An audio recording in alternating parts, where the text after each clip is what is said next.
Hi everyone, it's Lindsay with Stampin' with LouLou, and today I'm going to show you how to create this card using the Free as a Bird stamp set and featuring our Stampin' Blends. So let's get stamping and see what we can create together. To get started with this card, I've prepared a few things. I've already blocked some of my Free as a Bird stamps, and I've got my Stampin' Blends prepared here. The card base is going to be Whisper White, the standard 4 1/4 by 5 1/2. And then I've also gone ahead and prepared a white base to go over top of the card. To do so, I've used the rectangle stitched framelits dies. I've used the largest rectangle that comes with it. You could also just cut it. The dimensions that I used would be 3 3/4 and 5 1/8, Whisper White as well. Alright, so we're going to take our die cut overlay piece that we're going to put on our base. And we're going to stamp the bird using the Memento Tuxedo Black ink.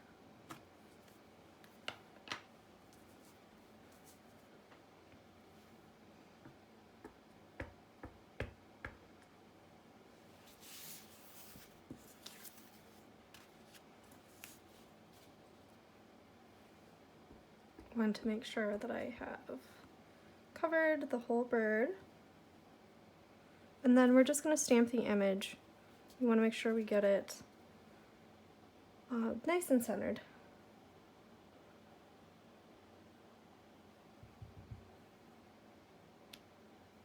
Voila. I'm going to clean off my stamp. Very important, don't always forget to clean off your stamp right away. Next I'm going to take the sentiment that we're going to put up in the corner here. This sentiment is "The world needs more of you." We're going to put it up in the corner, making sure we're not going to be upside down here. I'm just going to stamp it up to the left hand corner. There we are. Now I'm kind of just eyeballing this card. It's pretty freestyle. I'm not as concerned with being directly in the middle because of all the coloring that we're gonna do. I'm gonna take my bird off my D block and I'm going to put on the leaves. We want to make this guy look like he's on a branch. So I kind of took this little base here, and this is where the bird is standing, and I decided that I wanted it to make it kind of look like a branch. Okay, so I want to try to connect here with my image that's already been stamped. I'm going to overlay it. Again, I'm not too concerned. I'm going to color it in, so just as close as you can get it. And that's fine. That'll be totally fine. We're also going to put some flowers here, so it kind of covers up any imperfections. Ink again. I'm going to flip this guy around, and we're going to put it on this side.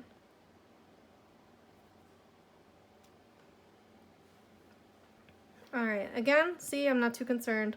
We'll put another image there. We'll make that work. Okay, I'm going to take my flower, stick the flower on.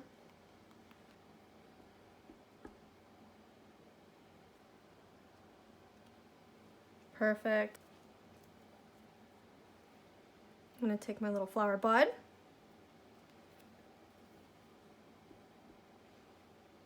Stamp up here, getting as close as we can.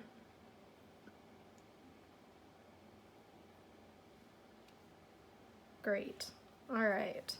So that's it for stamping our images. The rest of the time here, we're going to focus on coloring it. And I'm going to show you how to make a, this bird would be called the Magnolia Warbler. Okay. I'm going to start with the body of the bird itself. And we're going to be using light and dark daffodil. I'm first gonna go over the entire bird image with the brush tip with the light daffodil. I'm gonna go over the wings and everything. We're just gonna go on over. I love these markers.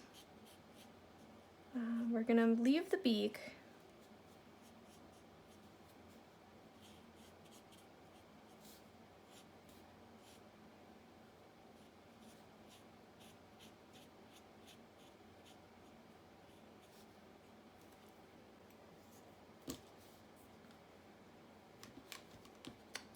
And then I'm gonna take dark daffodil.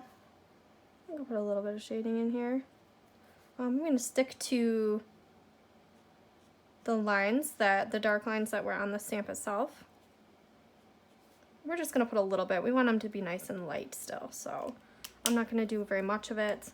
And then I'm gonna go right back to that light daffodil.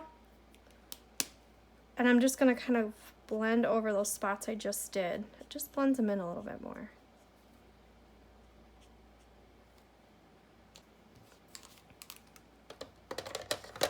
I'm keeping my Stampin' Blends in my nice Stampin' Up! Storage container here. You can kind of see. Comes in so handy.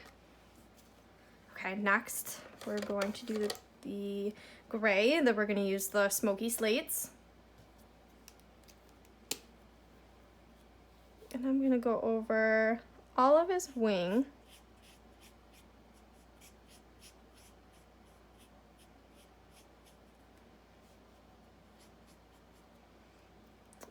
The most of his tail, if you leave a few little yellow spots, looks kind of cool. We'll do the underside of his tail there. Come up onto his head, and for his head, I want to leave a little bit of yellow right down below and a little bit up by his eye. I like to use little strokes when I'm getting up here because I kind of want to make it look feathery a little bit. And I'm going to give him some spots going down on his chest.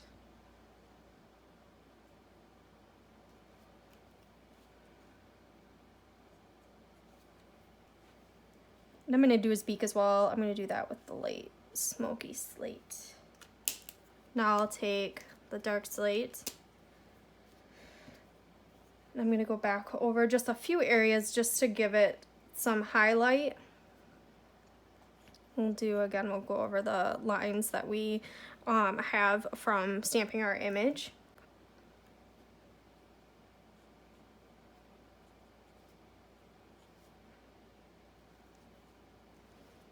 I'm going to make some of my own up here so we look like we got some feathers going on. Give it some more depth.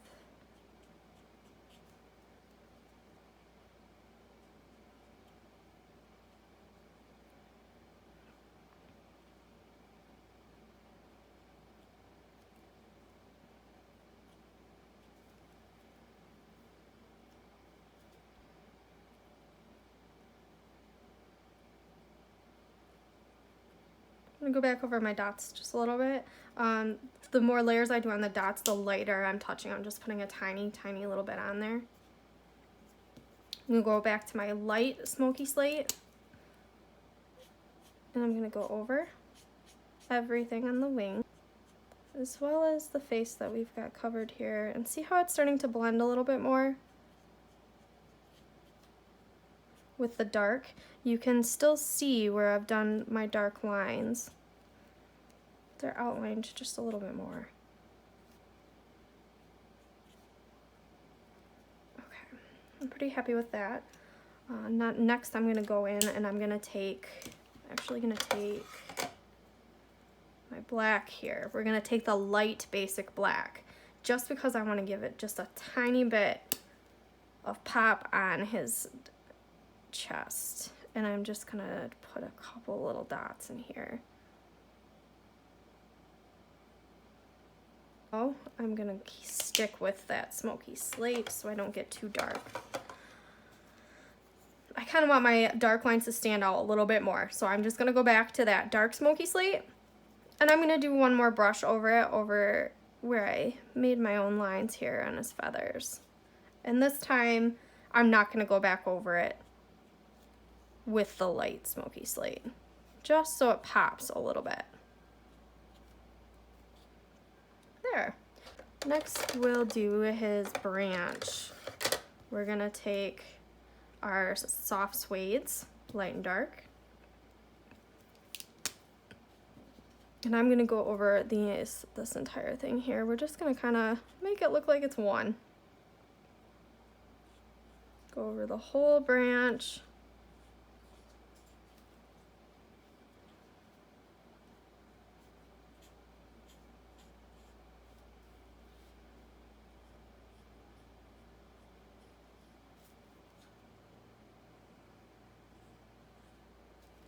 These markers are so great to have fun with. They blend so well.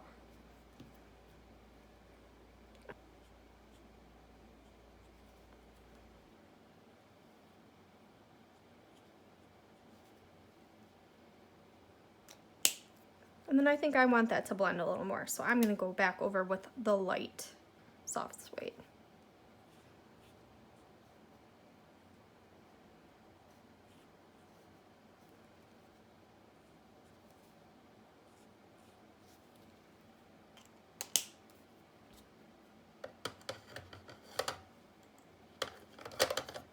Now I'll do the leaves using our light and dark old olive. I'm going to start with the light. I'm going to go over all of the leaves, the whole thing.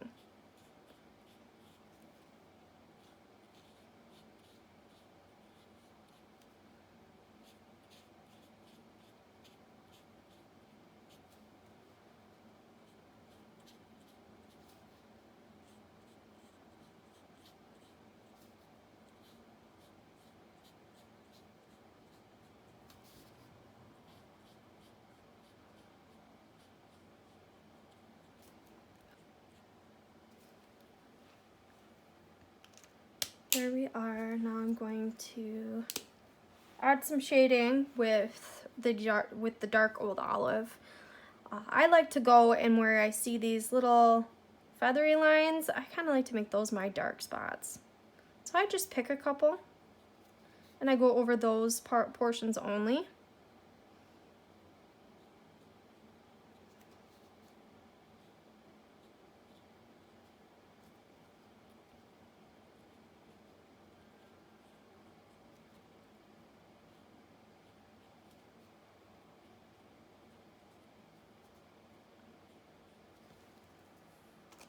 And then to blend that together, let's do this one extra little spot.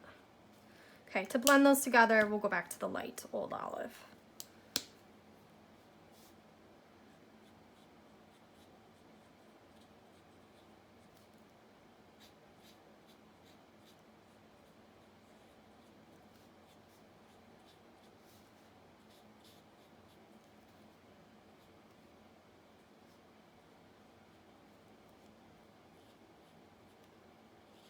What I've noticed with these as well is the longer your image sits after you've colored it, the more it will begin to blend. So if you think you're noticing spots that just don't seem, you've got too much strokes, you're not really quite sure with it, maybe let it sit for a half hour or so and come back to it and see what you think about it after you've walked away and the colors have had time to settle.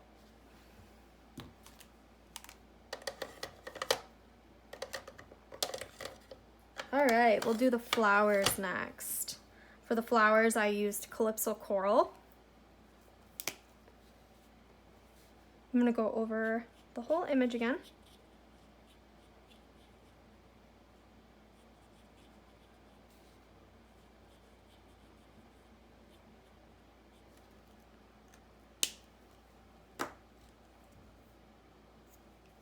Then I'm going to take the dark Calypso Coral, and I'm just gonna do the middles.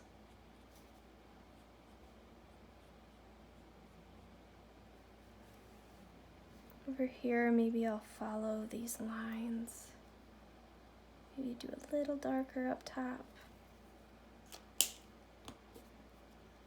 And I'll run the light Calypso Coral back over it, but I'm gonna leave the tips. I'm just gonna kind of brush it over where I've already done with the dark to blend it, but give it a little more contrast by leaving the very tips light. Over here, I'm going to go back over the whole thing because I want it to blend more. There. Perfect. Whole thing is starting to pop. All right. Now you could choose from here to just mount it and be done with it. I have gone ahead and did some coloring in the background. I really liked the way it popped. And to do that, I used Pool Party. I'm gonna use the light Pool Party. And I'm just gonna brush to my content until I am happy with it. I just thought it gave it a little extra something. My idea with this was to keep it so that it almost looked like brush strokes, like it was watercolored. So I didn't worry about getting even edges all the way around. I just kind of let it fade into the paper.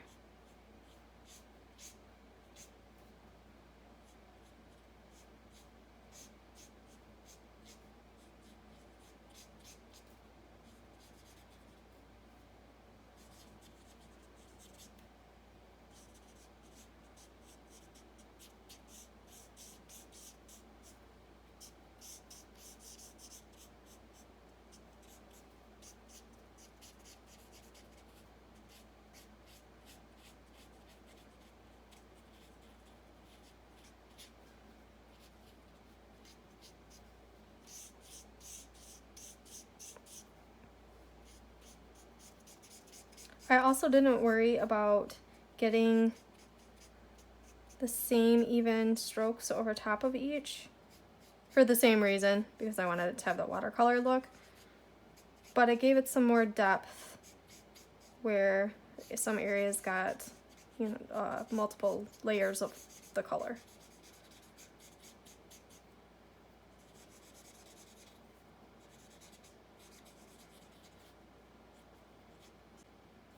I wanted to draw in the sentiment a little more, so I'm going to go up and kind of pull that in so it gets pulled, your eye gets pulled to that as well as to the image.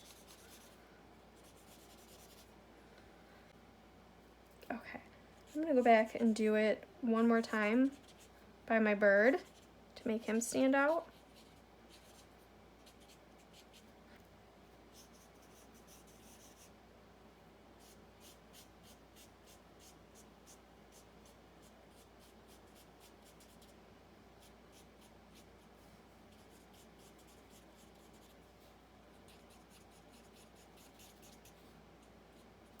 There we have it for our coloring. You're ready to put your card together. To add here our white piece to our card, I'm going to use the snail adhesive. I'm gonna go around all the corners.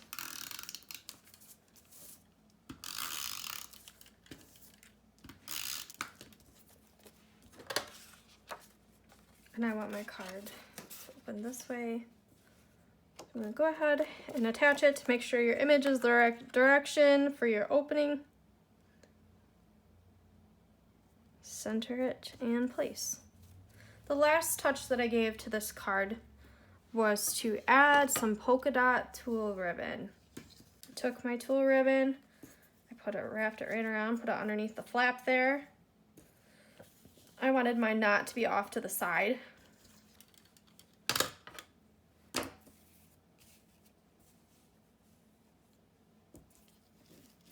just went ahead and tied it.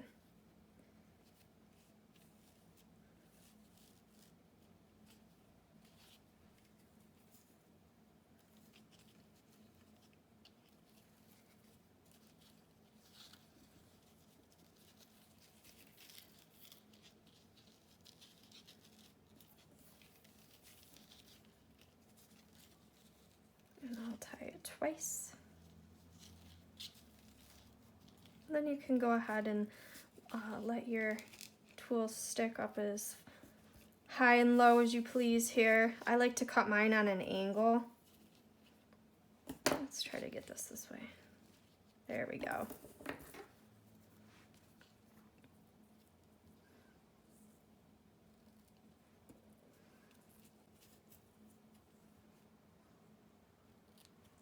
And there you have it. And you can fill it with the sentiment of your choosing. Well, thank you for playing with me today. I'm glad that I got to show you some Stampin' Blends. Don't forget about the storage that Stampin' Up! Offers to put them in. The storage is very, very convenient. It's got slots that fit these markers just right.